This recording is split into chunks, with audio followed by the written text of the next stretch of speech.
there's just crickets in here. Just outside, the window's open. It's awesome. I never noticed it. All right, welcome to episode 199 of Out Off Topic. How you doing, Brad? I am excellent, Andrew. How are you doing? Good. There was actually a secret episode in here somewhere. It'll probably be released later. We had some technical issues with the first version of 199. It was a cool episode, but technology actually failed us. So, Yeah, I'm hoping we can salvage something out of it. I don't know what the deal is there, but we'll keep working at it. Yep. So that does exist. We're just working on finishing up with our guest that we had on. It was very, very cool. We'll just call this 199.2. Yeah. I had 199B. So then the super special episode comes out, and then 201 will really be 199. Yes. It's a fake out. Behind the scenes. Yeah, inside baseball. So, any Project Car updates in the time we've been away? Yes, actually. How about yourself? Well, we didn't cover. I was able to do some off-roading with some friends of ours here, and I took the Montero up to. We did some social distancing. We're up in Maine.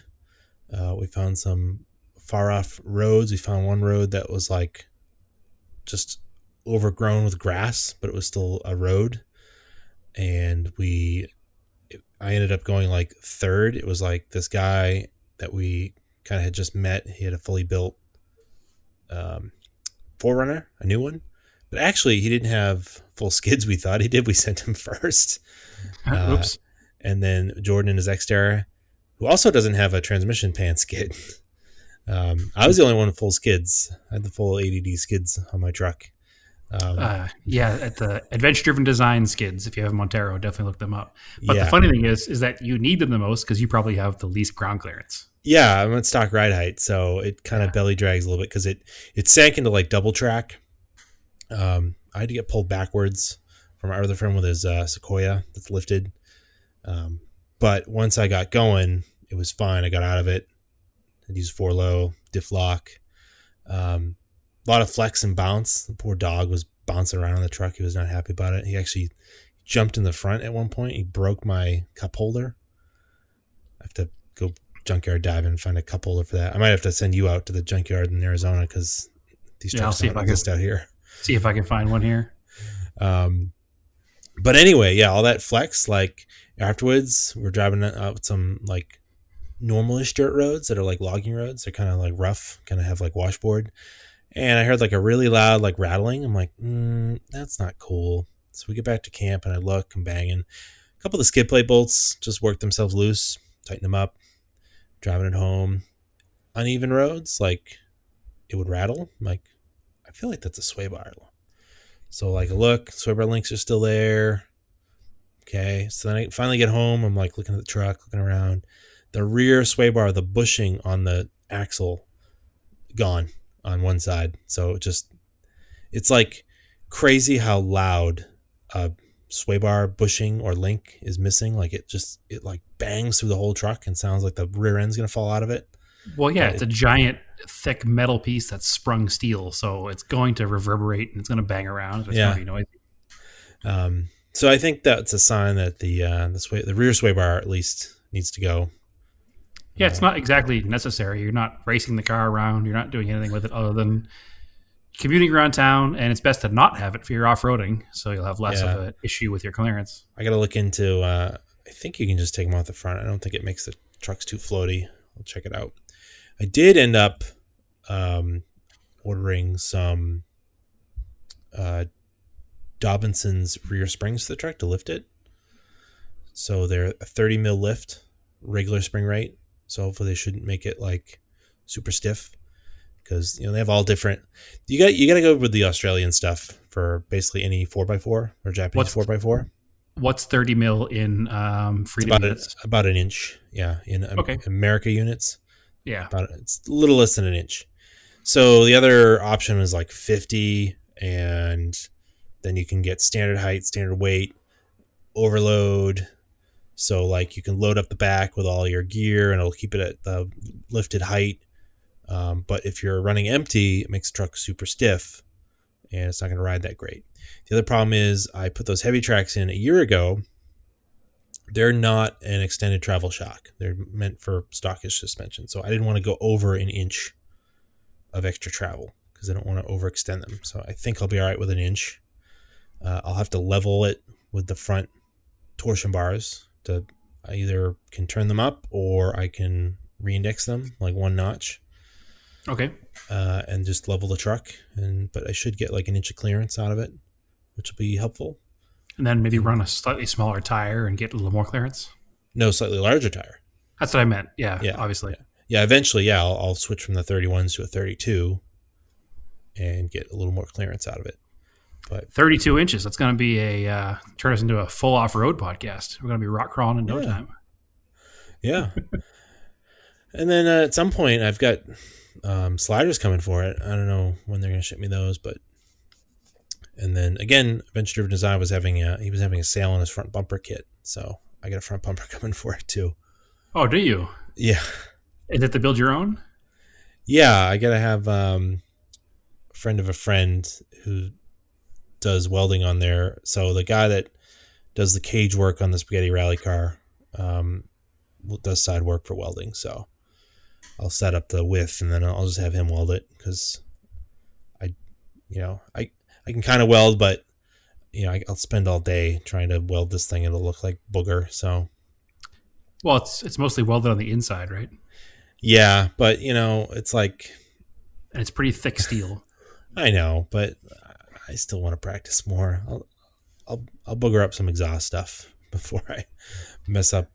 Well, what I'm saying is that this kind of stuff is easier to work with than exhaust stuff because you're talking about a much thicker material, has a lot more margin for error than a thin exhaust does.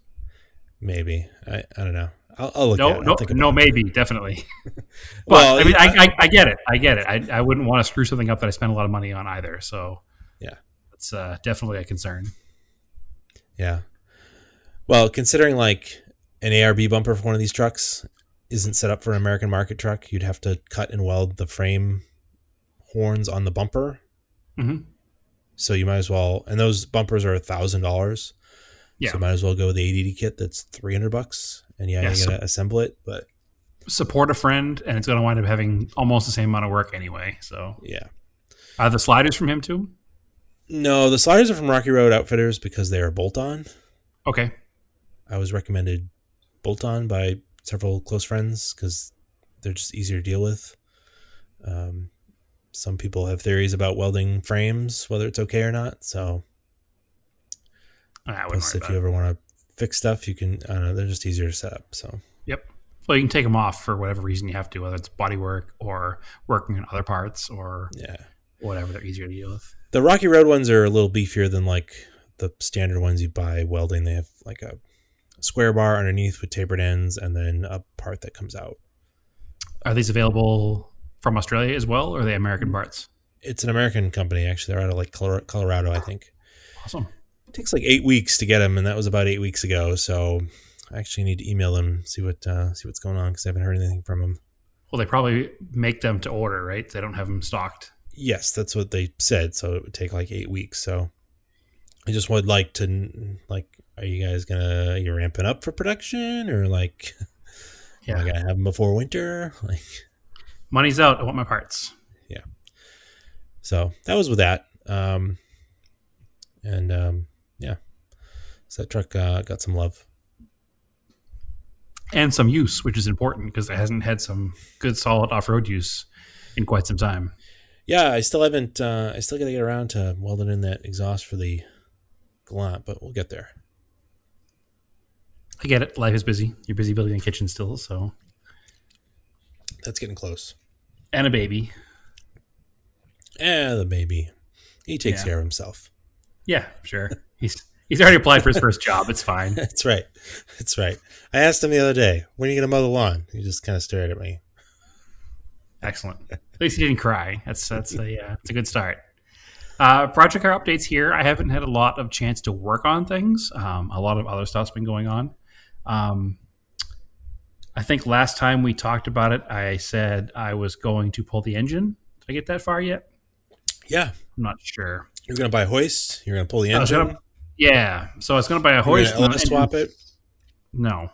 I was going to buy a hoist and an engine stand and tear it down and see what the actual damage is, and if I can just run a dingle ball hone through it and re-ring it and slap it back together and hope for the best. That's going to be the plan, because I looked into the replacement parts for these things, and they are like dirt cheap, like dirt cheap. Like an entire rebuild kit from China is like $100. So I think, I'm going to probably not buy the $100 rebuild kit. I'll probably buy some nicer pistons if I need to buy pistons, and definitely some nicer rings, because I'd like it to last more than 4,000 or 5,000 miles. We were talking last time that you might as well dissect it, do a little autopsy, see what you need first, and then order from there. Yeah, I'd rather spend all the money and buy the whole kit, just piecemeal the parts that I need. So that hasn't been done yet, because I didn't have the engine stand or engine hoist, because I didn't have them. I moved out here without many tools, so I've been slowly building the tool catalog back up here at the house. So I have a toolbox. I haven't got it to my house yet. It's still at Naomi's son's house, but that's okay. I have some tools for it. I got a nice brand new set of gear wrenches. So those are nice. They're actually they're not Gear Wrench brand. They're Cornwell. So the Cornwell version of, they're very nice. Yep. And they have a lifetime warranty as well, just like Gear Wrench. They're a really nice set. Very good reviews, very good product. And it was actually also a gift, but that's okay. So I have a set of those. I have a couple sets now of deep and shallow sockets with various things and all the parts that I need to do things. I needed to buy the engine stand and the engine hoist, but the engine stand is here, and the engine hoist actually wound up being delayed a little bit because I got an offer I couldn't pass up on some of the other parts that I'm going to get. You can't refuse. Yeah, exactly. So a friend of mine who lives here in Arizona also has a 78 Toyota pickup. He lives up in Kingman, Arizona, which is about 3 hours north of here. Yeah. So it's not out there. Yeah, it's not like it's around the corner. It is a desert town. It is. It's actually pretty neat when I got there. I've never been there before other than like passing through. There's a lot of neat old cars there. So that's going to be probably a good place to pick vehicles from. This gentleman on Instagram, his name is Sideways Wolf. I don't know a story behind that, but that's his name. Turns out he's a super nice guy, and he's super into old Toyotas and old Japanese vehicles. So I wish he wasn't 3 hours away because we'd hang out more, but it is what it is. He has a 78 Toyota pickup that is yellow in color, and it's really nice. All original paint, except for the left front fender was replaced at some point. And it didn't match, so at some point it was painted like the Rising Sun flag, which is kind of neat looking. He has a new old stock camper cap from 1982 that he bought brand spanking new like 3 years ago. Whoa! Yeah, from the manufacturer of the part. That's a cool story. They're clearing it out. Or they found it in the back of the warehouse. Oh, well, crap. How did we get this here? I guess somebody bought and paid for it in like 1982 and never picked it up. And the guy did like 4 or 5 warehouse moves, and he always took it with him. And he never sold it. And he was like, well, someday the guy might come back. And now in 2019, he finally decided that he could probably let it go. So he has this cool camper cap on the back of his truck. It's just like my truck, same thing. It's it was a 20R 5-speed long bed. It's now a 22RE, which is the fuel-injected engine out of a later model truck. Oh, neat. With the 5-speed, still 2-wheel drive. It's on Starion wheels, which is cool. They're a direct bolt-on for the vehicle. It's lowered a little bit. It's got some big yellow driving lights on it. It's a pretty cool truck. I like it a lot. He has some handling mods, and he calls it the Celica truck. Cool. So yeah, it's got a little Celica badge in the corner of it. It's a cool look. I dig it. Anyway, he's a good guy. He had been junkyard hunting, and he came across a yard that had a 77 pickup in it. And that 77 pickup was ripe for the picking. It had all of the body panels that I need, except for the lower valance, which I can still buy brand new, actually. So I'm not worried about that. So I have a fender, a hood, the 2-piece grille, and the passenger side door and a passenger side fender. Passenger side window for the door. So I have all of the sheet metal I need now to finish putting the vehicle together once it has the engine in it. I figured I couldn't really pass it up because it was available and it was there, and it was like $150 for everything. So unfortunately, that was my engine hoist funds. So it put the engine hoist off a week, but I figured it was acceptable because the engine hoist is always available. These parts are one of those things that when they come up, you need to snag them, you know? So I figured it was the right move. Worst case scenario, if I wind up not finishing the truck for whatever reason, I can easily get back that $150 in the parts because somebody else will need them. So I don't need any more body parts except for that lower valance, which I can still buy brand new from like Thailand, but they still make them there. So that's excellent. Unfortunately, there are no project car updates beyond that because I didn't have the money to buy the hoist, so the engine's still in the car. Wow. It's 90% ready to come out. Everything is unhooked. There's no lines, no hoses, no anything else to go. I just need to split the transmission bell housing from the block and lift it up with that hoist. So it's all ready to go as soon as I have that part. So, well, I have the part now. So this weekend is hopefully the plan. Does the radiator support, is it welded in or bolted into that truck? It is a welded in piece. Old school, yeah. Yep. So I figured it'd be easier because it's just me to split the engine and transmission in the vehicle rather than try to take it out as a unit. Oh, definitely. I don't really have a reason to take it out as a unit. I don't think it needs a transmission. Hopefully it doesn't need a transmission. But it'll actually, while it's apart, it'll make it easier because I have to put a new service cylinder on the side of the transmission. So I might as well do that while the engine's out because I can just sit in the bay and do it, and I need to remake the lines that go to it.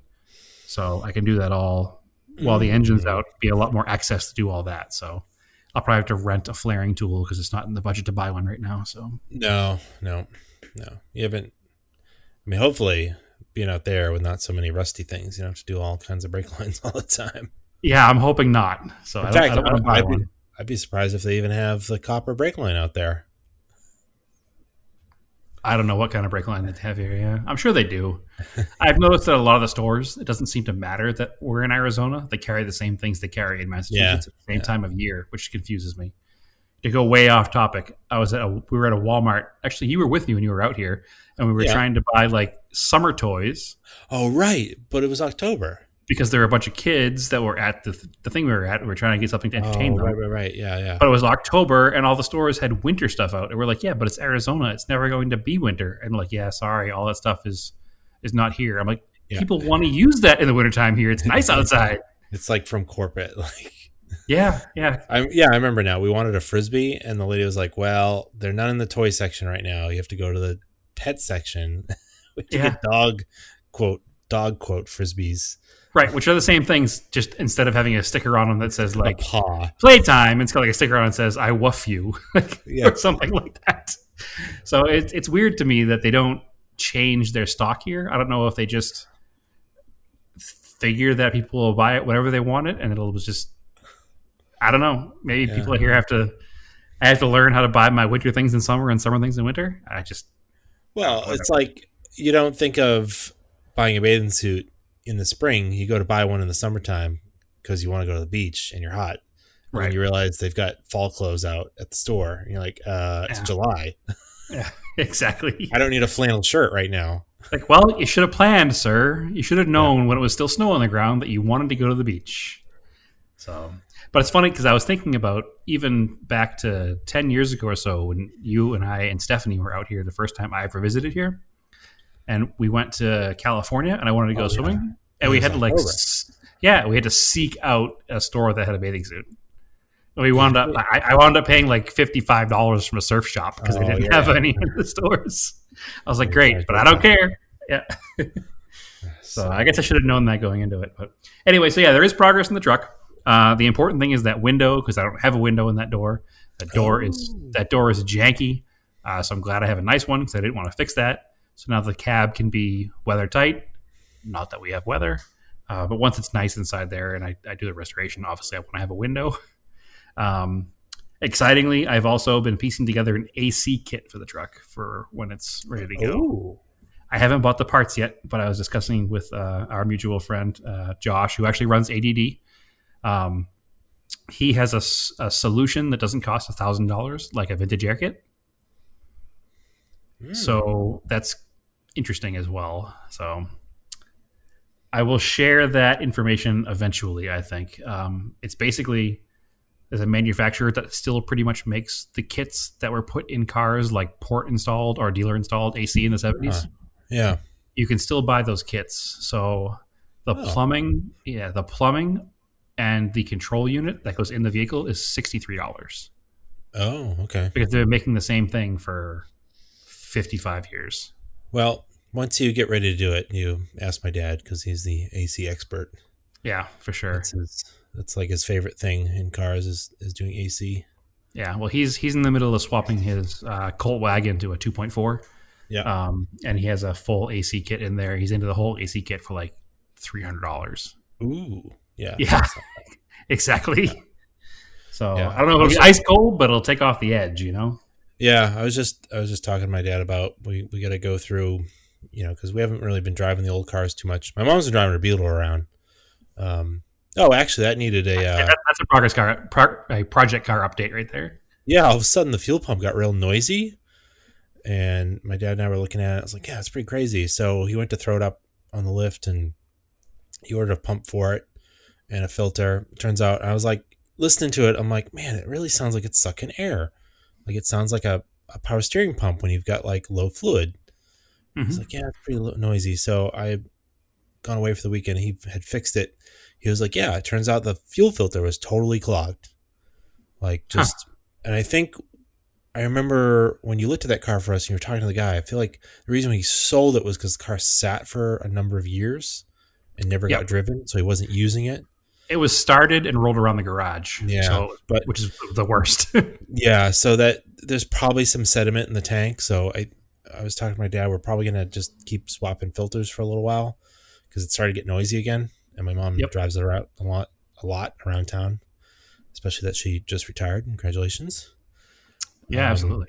Definitely congratulations. So she definitely enjoys it. And then I test drove it the other day. Actually, yeah, so my dad did the fuel pump and the filter, and then he was telling me he went to adjust the front drums and found that the left front tie rod was like super loose. So I helped him swap that, and then I just like drove it up and down the street just to make sure it was fine. And that car is super fun to drive. It's like so silly how fun it is to drive, but probably because it's like kind of loud. It's a manual transmission, and it's just like a bright yellow Beetle. Like it's just really fun. Well, it was very similar to remember when we first got my NSU on the road, and we were just we were giggling like school children every time we drove that car somewhere because you couldn't not smile when you drove that car. You can't go fast, it makes a bunch of noise and you shift gears. Yep, and it looks ridiculous and it feels ridiculous. And the car is so small, and the Beetle's probably not much bigger inside. That I know that, like when you and I sit in the NSU side by side, like our shoulders touch. Like there's no way around it. You need to be friendly with the person you're driving with because the car is so small, and it's all those things. And the German horn sounds are so funny. And every time you honk the horn, you just laugh. It's a very similar experience, I'm sure. But where I was going with that story is we were talking about. I still have to get to the Cadillac.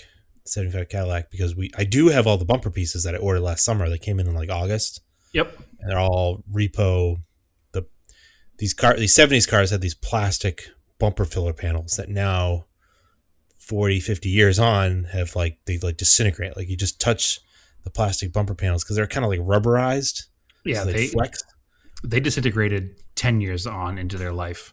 These ones lasted quite a while. And a lot of time. Yeah. It spent a lot of time inside out of the sun. So, but when we were getting it ready to go back on the road, we accidentally just touched the end of the fender and they just shattered. So it's got like huge holes and it looks terrible. So and they're just like plain gray primer. So eventually I got to prep and paint those. I'll try to do it when it cools off a bit. But we're talking the AC doesn't work in that car.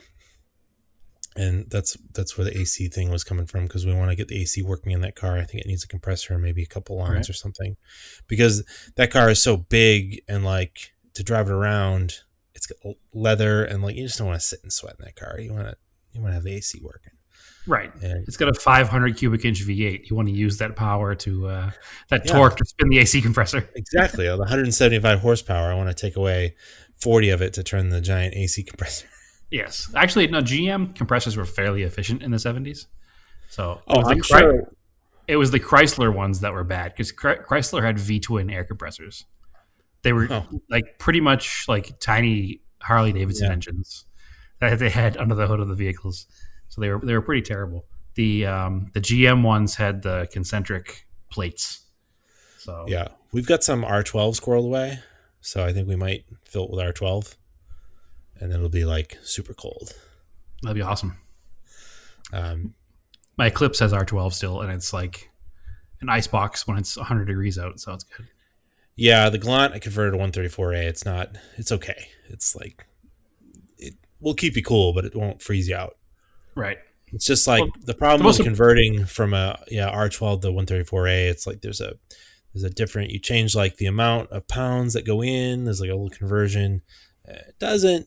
It works, but it doesn't quite work as well as a system that's optimized for 12 or not yeah. optimized for 134A. And then I was just thinking, like, I think my Volkswagen, actually, because it's new, it's like the new one, which is like 1234. It's R1234YF. Yeah. And the Volkswagen is super cold, but obviously it's a Yeah. brand new car. Yeah, I know. But a system that's R134 that's supposed to be is actually pretty cool. So Yeah. I was surprised because I was using it it works great in the Montero. I was using it on the trail, just windows up. We're cruising, keeping the dust out, keeping cool. It was nice and cold. And then strangely, getting on the highway is when it would like, the drive home on 95 was when it was like not working so great. Hmm. But I don't know. To check it out. Maybe it's a little low or something. But that is a 134 system. So my question is the 134 versus R12. This is what I don't know. I don't know a lot about air conditioning. I just, Yeah. for the first time, like last week, discovered what's inside an AC pump. Like I didn't even know how it worked. We should have my dad on. We can talk all about AC. But My one question is a vehicle that's switched from R12 to 134. If you change the compressor to one that's supposed to run on 134, would that make it run more efficiently, or is it something else somewhere else in the system that doesn't run? it doesn't. You can use the same compressor. My dad's probably gonna yell at me for this, or not yell at me, but correct me. Like I converted the. He's not going to yell at me. He's going to crack me over the head. Yeah, correct me. We use the Okay. same compressor, but you have to change all. You have to change all the seals. You have to change the receiver dryer, because if it's been open to the air for a long time, the desiccant's no good in it. Yep. New evaporator. New condenser. I reuse the evaporator core that was in the heater box because that's a pain in the ass to change. But what you do have to do, I actually have the tool. I bought it from Napa, and there's a special like cleaner you spray through with compressed air. It cleans out all the oil and any metal that's inside the system. Because if you had something like a compressor failure, it shoots basically just metal through your system, and it fills up all the lines. And if you had a compressor failure and you just bolt up another compressor, you're going to push all that metal stuff through your new compressor and your receiver dryer and your condenser, and you'll ruin everything. So you need to clean all those things out. But it's like R12 has like more, it's almost like it has more cooling power for the weight of it. It's weird. There's like, I'm explaining this kind of wrong, but it's like the system works on like boiling off, and that's how it like moves heat. Like Freon boils at a certain temperature, and like that's how it removes heat. I'm totally saying this wrong. Get corrected on this. Well, we'll have an episode with your dad, because my big thing is if R134 works efficiently in a vehicle designed for it, where is that failure point when converting R12? Is it in the compressor? Is it in the lines? Is it in the condenser? Is it in the evaporator core? Where is that failure point? How could we make a converted vehicle run more efficiently? I think it's in the conversion of, probably the compressor is designed to use a certain amount of pounds of R12. And I believe when you do the conversion, you add less pounds of R134A. Like there's a percentage that you're supposed to do. Right. And So then, if you don't get that percentage perfectly right, then it's not as cold. so Or that, maybe right, it's your perception is not as cold. That could also be true. right. So my thing is maybe we could convert to a newer style compressor that's designed to run on R134 with a custom bracket, because it's not that hard to weld up a couple angles to make a compressor in the general location where it belongs. It could also be like the Galant has a black interior and no window tint, and like just sitting in the sun just makes it feel really hot. And maybe the AC never really worked that well.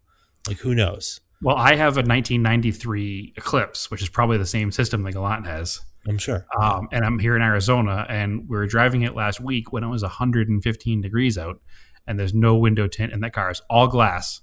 And it was actually like cold enough I had to turn it down a little bit. Yeah. I mean, I definitely noticed like the Volkswagen, I still need to have all the windows tinted because they're not tinted. And the difference between driving that and driving Stephanie's car, the Crosstrek that has the rear windows tinted and we had the front tinted, it definitely cuts like the solar energy down that is coming in the car. So like that's like one way to help your air conditioning efficiency is just not have the car get hot. Right. Like that's typically what I have. Like usually like when I start driving a car in the morning, like the Galant or like the Montero, like even the Montero is tinted, like AC works great in the morning, but then if I park the car and it heat soaks the interior, then it takes much longer to cool it down because everything in the interior is radiating off heat. Yeah, I've been looking into some films out here that are not tint but a UV blocker. So, because I don't like tint on old cars. It's just a thing that I have. I don't think that something with chrome window trim looks good when you put tint behind it because it looks kind of cheesy. Yeah. So I just don't want to do that on old cars. But I'd like to convert some of my old cars to have good air conditioning. Well, if you get something that can not so much UV. Well, maybe you want UV because I don't know if the older glass has UV blockers in it. Because that is nice to just basic automotive glass has UV blockers in it to help prevent skin cancer, so that's good. Yeah, but some of this tint is a stronger UV block. Yeah, and you want to block some of that solar energy that's coming in. If you can do that like with a nearly clear tint, then that would definitely help that would help you feel cooler. So yeah. Anyway, yes, that's the plan for stuff like the truck, because the plan is to make the truck a daily, hopefully.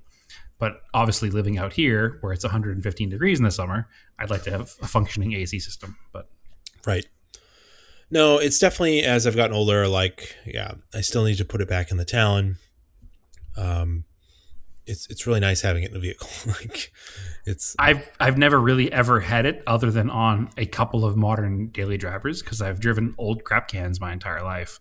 But living in New England, you only need it maybe for 2 months out of the year. So it's never been even an issue where I even thought about it, which is why I bring it up all right now, because I was actually watching some videos last week about how air conditioning compressors work. And until last week, I actually had no idea that some of them have like little piston engines inside of them. Oh, yeah. Yeah. Like my mind was blown. So I'd never even considered thinking about these things, so how they work and what makes them pump. Yeah, it's funny. I remember watching my dad work on the motor coaches. He used to work on buses, and they would, like you said, the Chrysler ones, they basically look like a Harley engine. They'd put in the engine compartment, and that would be the compressor. And it would be a giant, like basically the size of a Harley engine, because that would cool an entire 40-foot motor coach. Yep. So the other thing too is like out there, you're dealing with drier air. So the big thing about air conditioning out here is that it's pulling moisture out of the air. So if it's a super hot, super humid day, it's also going to have some trouble keeping up, especially in an older system. Yeah. And the other thing too, you need to make sure that your condenser fan in the front of the vehicle is working, because if it hits a certain pressure, there's a sensor in there, it's just not going to work. And by pulling air across that condenser, it helps lower the pressure of the Freon, and that's what helps it cool. That's one of the things. So if that fan's not working, your system's not going to work. So, Right. so sometimes when you're sitting in traffic, that's why it doesn't, in an older car with AC, it might not feel like it's working so great because you're not getting that airflow over the condenser. Interesting, right? Yeah. Anyway, I'd like to learn a lot more about it. I'd like to be better at fixing it. But it's just one of those things that I've never really thought much about because it didn't work. I was like, I'm not going to spend hundreds of dollars to make myself comfortable 2 months a year. Well, the other problem is it needs like specialized tools to like do it. Like you need a vacuum pump, and technically, if you're disassembling a system, you need a system to recover the Freon because the Freon is not great for the atmosphere.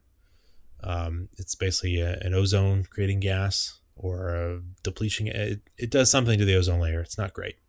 Yeah.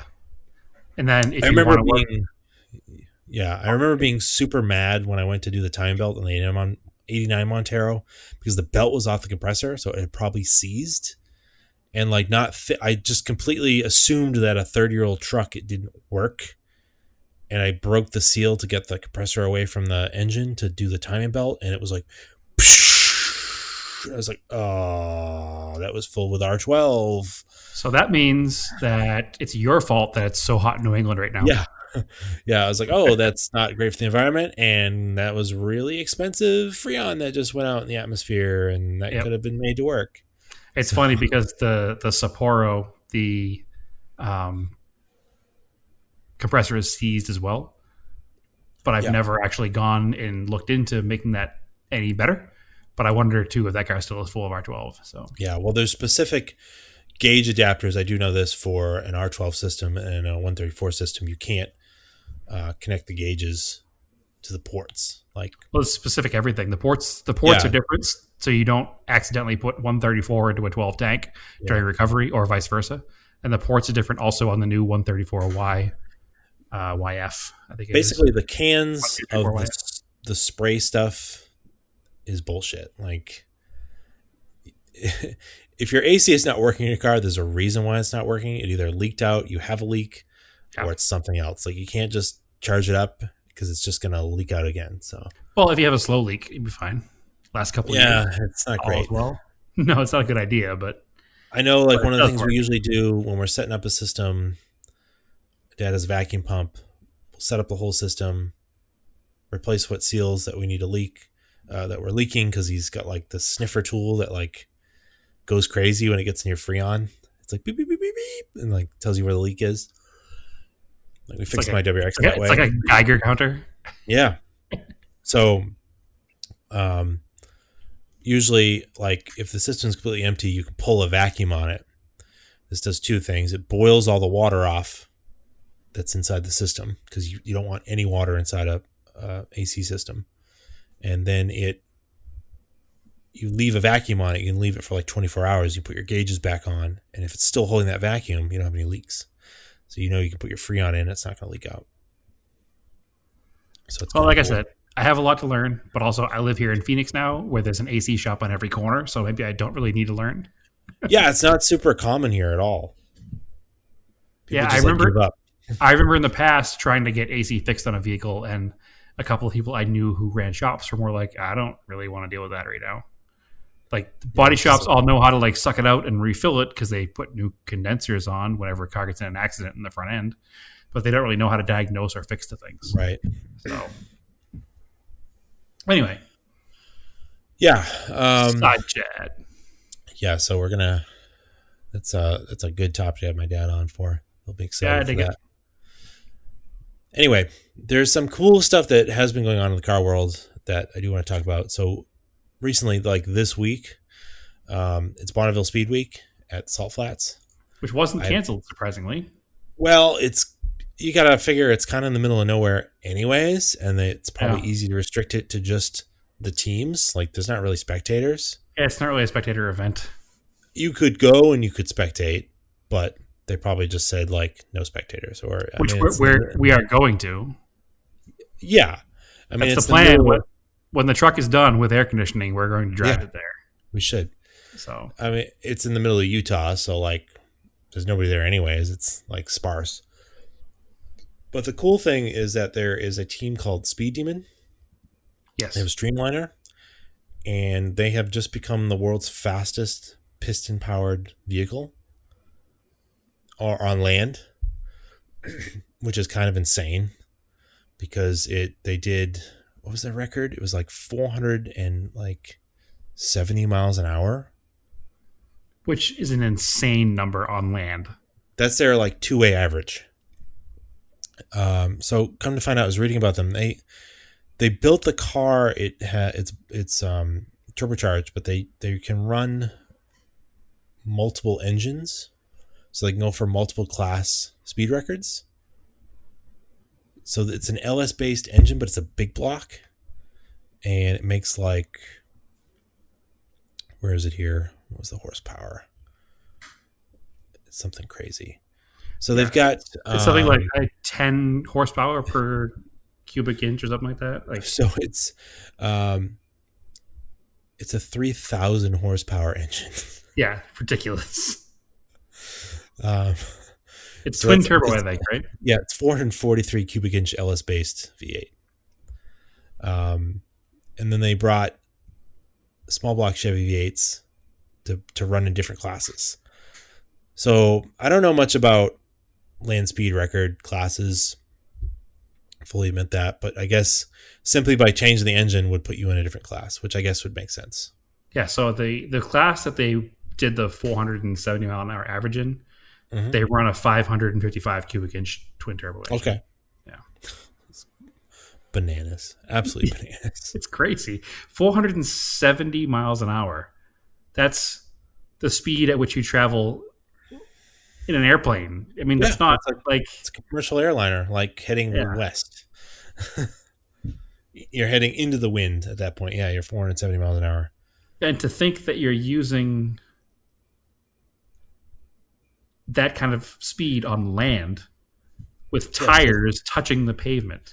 Yeah, so that's the other thing. It's piston powered, so that means you've got to transfer this power through a transmission, through a rear end, two wheels and tires, and then to the salt, and that's what's pushing you. It's not like, this is not a rocket car. This is a I guess a traditional drivetrain vehicle, right? Well, the rocket car record is like 700 miles an hour on land, so 750 or something ridiculous like that. And then I do know enough about land speed that you've got to do this. You've got to do a good speed in both directions, and then that's your average. Right.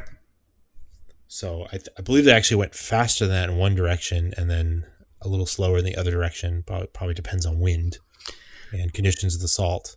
And then they average your two-way average. That's your top speed. What's crazy to me, though, is like 470 miles an hour. Like, that's insane. Like, there's no questioning that that's insane. But what's crazy to me is that it's been so long since the record has been like there hasn't been a record that's been like shattered. Like, they were running 450 miles an hour in like 1969. Yeah. Like, so we're talking about a 20 mile an hour difference. So yeah, it sounds crazy to say this vehicle's doing 470 miles an hour, but it was 45 years ago, or 50 years, 40 years? How long is that now? That's 50 years ago. They went 450 miles an hour. And the other crazy thing is they had earlier in the week, they had an engine fire in the same engine. Yeah. And they melted a piston because it ran lean. They rebuilt this engine, fixed the car, and then ran this record. So all within like 2 days. Yeah. Which means that my 4-cylinder Toyota pickup that's been sitting in my driveway for a couple of months now is a shameful failure. Yeah. I mean, I can't imagine how much money this costs to go this fast, but it's pretty darn cool. No, it's awesome. And it's cool that this still happens in motorsport in 2020, because it's one of those things that's kind of like an outlier of normalcy. Like, it's not something that everybody can do. It's not something that's even, I wouldn't even consider, with all the safety things that we have nowadays, it's still not safe. Like, if something goes wrong at 450 miles an hour, 470 miles an hour, you don't have much of a chance. And unfortunately, we lost Jesse Combs this past year because of that. Yeah. You know, something goes wrong, it goes wrong. it's also uniquely American. Like it's not. There's very few other places you can run this.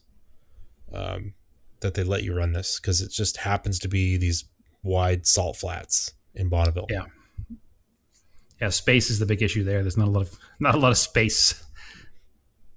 So it takes. We kind of talked about on a certain, I forget what episode it was, but they'd run land speed records on beaches, usually in England and then down in Florida. But like the sand changes so much, it's not as stable as the salt, and even the salt can change. So it's interesting that they were able to run it because I know in past years they've had issues with the salt being flooded. So at least this year they were able to run it. So yeah, it was fairly dry this year.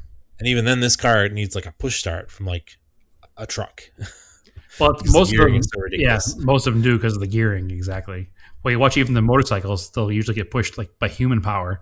There'll be like 4 crew members, 2 on either side, running next to the bike to get it up to 5-10 miles an hour so it can start moving. Yeah. So, which is insane to think that a vehicle that has over 2,000 horsepower needs to be push started because it doesn't have enough, torque at 0 to get off the line. Yeah, I think we talked about this, like the World's Fastest Indian. Yep. Well, kind of Hollywoodized is like a really fun movie. It's a great movie. It's not exactly accurate, but it's a great movie. Yeah, it's one of the best Hollywood motorsports movies because it keeps enough. It keeps enough of the true story with a little bit of the Hollywood stuff and some timelines that don't quite work out when you think about it. But overall, it's a awesome film to watch, and it gives you a pretty good idea of what happens on the salt. Yeah, and I talk about 1968, 69 being a 450 mile an hour run.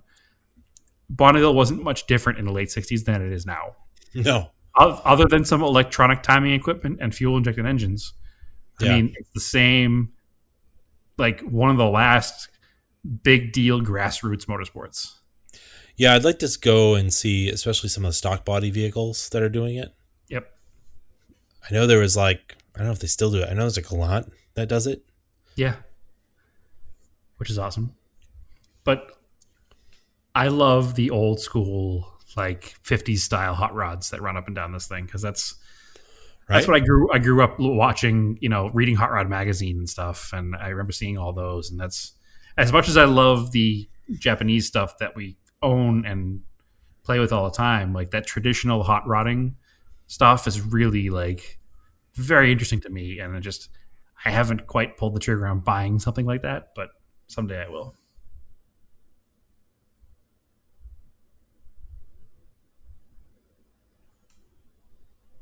Did I lose you, Andrew?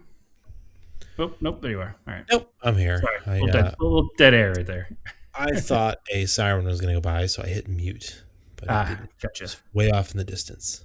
Excellent. The other cool thing that debuted recently was the McLaren F1 inspired Gordon Murray T50.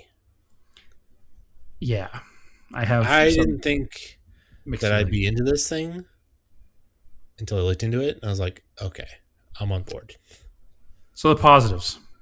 The F1 is poster car of our childhood. Right. It's Gordon $1 million Murray new. Is the designer of both of these vehicles. He worked for McLaren for many years. He's designed many F1 cars. He's like a legendary car designer, like a guy that designs every part of a car. Very into it. My issues with the car, before we even get into the good stuff about the car. Okay. It's not a render. Okay. But it's also not a car. No, this is the one that they show as the production version. No, there's no engine in this vehicle. The car hasn't been driven. The car hasn't been driven yet. Oh, okay. But the engine exists. The engine exists. It's run on a dyno. It hasn't run in the car. Oh. Yeah. I didn't know that. So it'll work. Listen, sure. On paper, everything about this car is awesome, except for its price. Obviously, it's nothing that you or I will ever have the pleasure of owning, sitting in, or driving. Or, I mean, maybe we'll see one someday, because this is going to be a couple $1 million car. It's a $3 million car. Here's my issue with that. I love Gordon Murray's his credo, his mission statement is to keep it simple. It's a naturally aspirated, Yep. manually shifted, Right. almost no technology other than materials car. So Right. for me, I have a huge problem with that being $3 million. Well, I mean, there's a lot of engineering that went into it, so that's And no doubt, there's no doubt that it costs a lot of money to make a car from scratch. and the low production run. It costs a lot of money to tool this car up. So 100%. And again, I'm also the engine was designed from the ground up. It never existed in anything else before. so this vehicle is about the same size as McLaren F1. There's a couple of good videos on YouTube about it. Interviews with Gordon Murray walking around the car, explaining different things. My main problem with everything about it is that, yeah, it's awesome that he's building the successor to the F1. I want to see it when it's done. I want to see him hit the price point that they say they're going to hit, which, even though it's a price point that doesn't matter to me, they're not there yet. I don't know how this vehicle is going to be legal to drive on any public roads. I don't know how this car is going to be. How's it going to be sold in the U.S.? Will it be sold in the U.S.? Federalization is not an easy thing. Are we getting excited about something we might never see because it might never be legal here, or not for another 25 years? Probably won't be legal here. Is it going to be legal I don't anywhere? think F1s were legal here. No, probably not. Oh, but you know what? There's a reason why they're probably only making 100. There's typically some sort of caveat to crash testing. If you're only going to build like under a certain amount of vehicles, it's okay. Because the amount of them on the road doesn't matter. Like, it's not going to kill a bunch of people. I don't know if that counts in the U.S. though. Maybe in Europe It might. I don't know. I'm not. Here's the thing: if he can, this is why I'm excited about the whole thing. If he can build this car, and he can build this car to be legal, and this car has like old school style, old school technology, old school driver connection to the road. Like, it's not a electronic supercar. It's not a McLaren 720. It's not a hybrid Porsche. It's a traditional supercar. If any of this technology can be fine, hypercar, supercar, whatever they're called nowadays, they were supercars forever. If any of this technology can trickle down into anything we can ever afford, that makes me excited. It makes me excited that they're making a car that costs multiple millions of dollars, that runs on gasoline and doesn't have hybrid power and is a giant engine and is just unapologetically old school. Because it means that if people are buying $3 million cars that run on gasoline, we still got plenty of time left to run our gasoline cars. So there's cool stuff like that that's happening.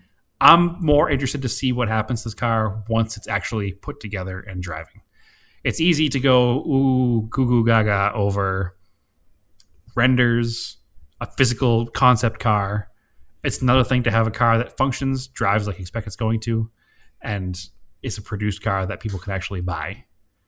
It's a step in between the render and the actual car right now. Like, it's not a car yet. It's just it's an idea that you can sit in. And I don't know. I'm the wrong person to be talking bad about anything like this, because obviously a $3 million car is well outside of my purview. You know, I wouldn't even pay $3 million for a house. So I'm certainly not going to pay it for a car. So I think it's good looking. It's really good looking. It's a very good looking car. Like, it's very restrained for a quote unquote hypercar. It's a significantly good looking car compared to all the other hypercars in the market, except for the new McLarens. I think the new McLarens are pretty restrained too. The McLarens look really good. Yeah. I saw somebody that drew a picture, or they put a McLaren F1 and this T50 side by side.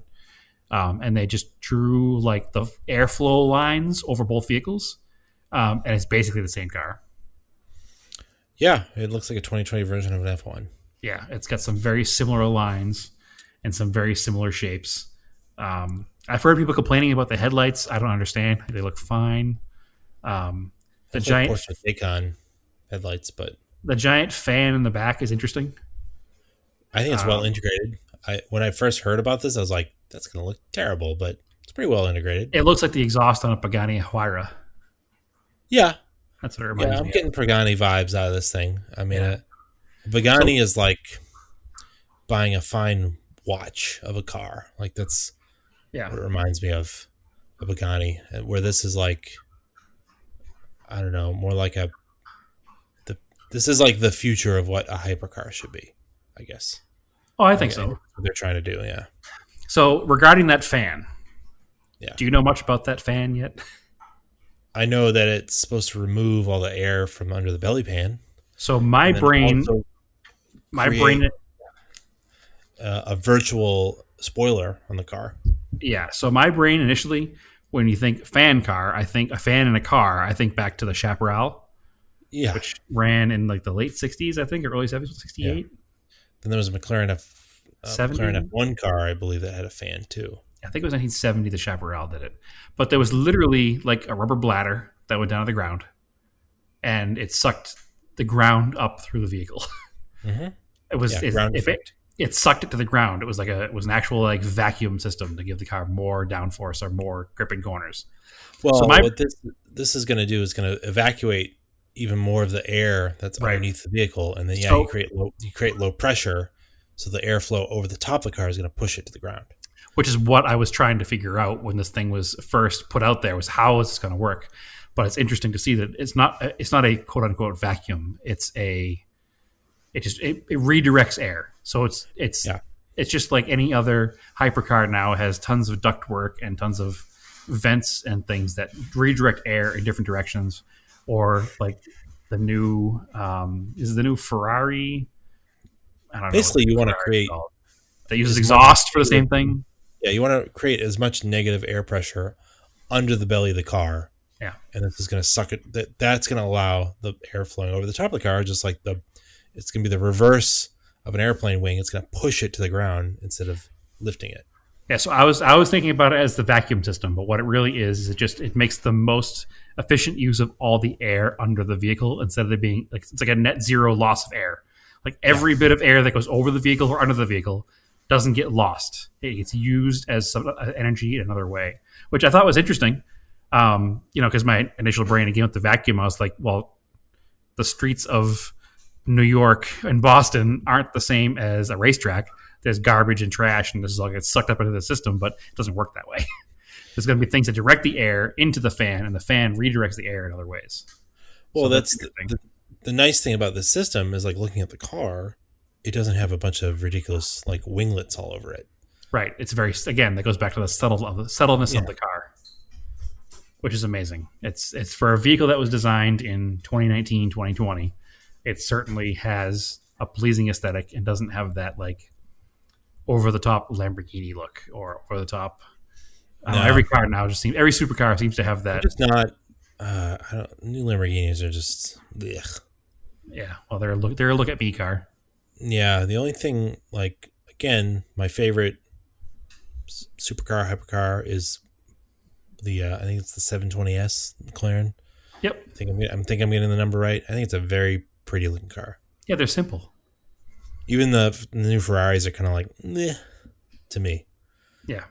I'd rather have like a 550 Maranello or like the newest Ferrari I'd probably want is like a 430.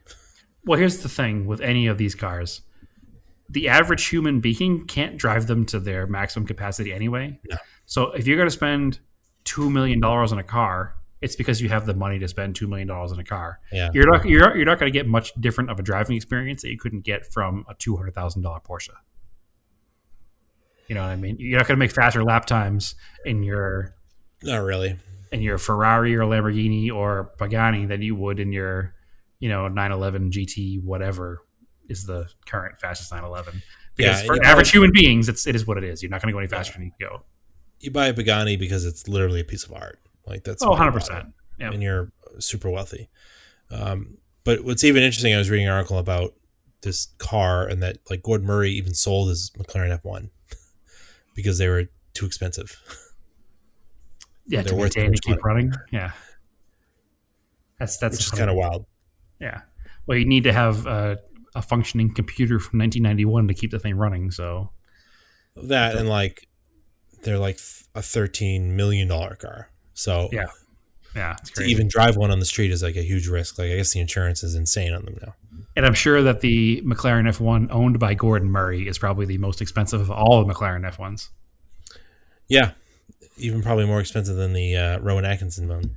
Well, the Rowan Atkinson one should be the most worthless one because it's got a horrible car history on it.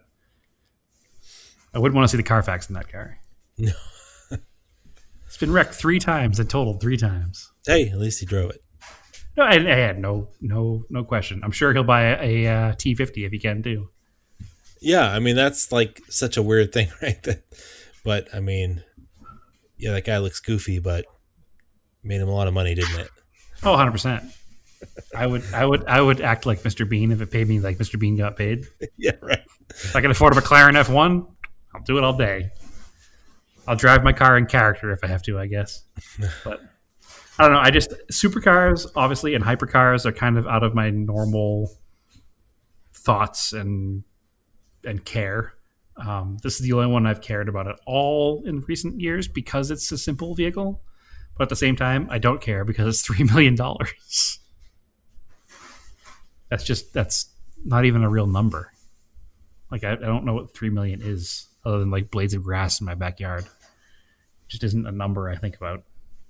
So I'll continue to play with old junk Toyota trucks and not dream about McLarens. I'll just dream about Dodge Colts and Toyota pickups.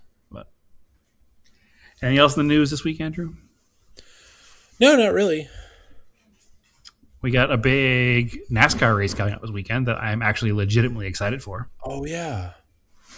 So the first time in the history of Daytona, they're running NASCARs on the road course, which is unheard of and super exciting to watch. I'm not sure if there's going to be a lot of like SCCA or IMSA or whatever the series is called nowadays, drivers jumping over to run NASCAR this weekend, but I'm stoked to watch it. I'm stoked to watch these rudimentary solid axle V8 cars on the Daytona road course. I guess they added one extra chicane. Yeah, they got to come down in like turn 1. It's like before the tri-oval. Yeah, so that's interesting. But it's like probably the same as the IMSA course except for that one chicane. Yep. So I'm excited to watch it. I think it's really great. I've been actually like planning this day for the past month, like making sure that I don't have anything else going on that day and I can sit down and dedicate the time to watch the race. Because Saturday or Sunday? I think it's Sunday. It should be Sunday. It's pretty true. Probably look it up real quick, but I'm pretty sure it's Sunday. All right. Well, anyway, I think we got an episode here.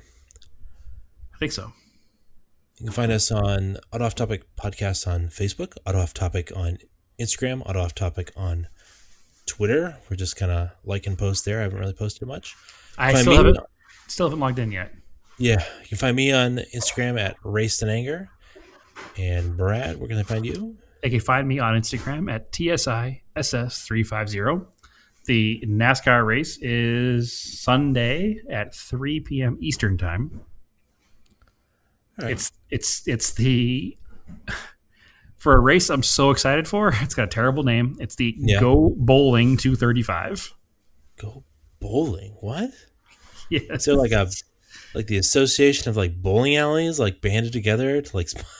I assume it must be like I don't know. Is it It's like Go Bowling and they all wreck bowling alleys? I don't know. Go Bowling. Anyway. Yes, it's a chain of bowling alleys. Must be very successful. Yeah.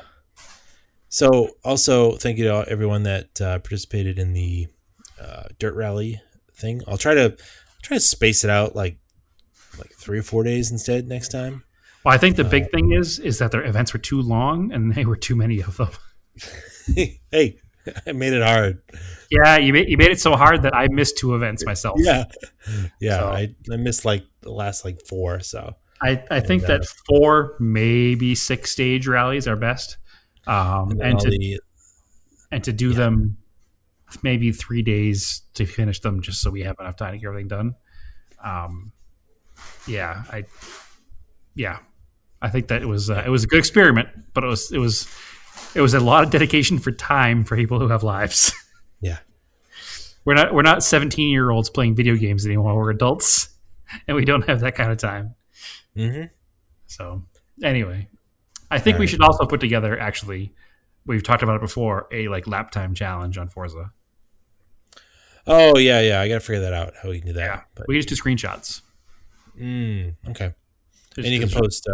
You can post your replay, I guess. Yeah, because the screenshot will show your class, your lap time, and whether it was a clean lap or a dirty lap. So that's true. They're pretty good about doing dirty laps, so I guess you don't need replays. Yep. Anyway, that's cool. Food for thought. All right. So as always, keep cars analog and aim for the roses.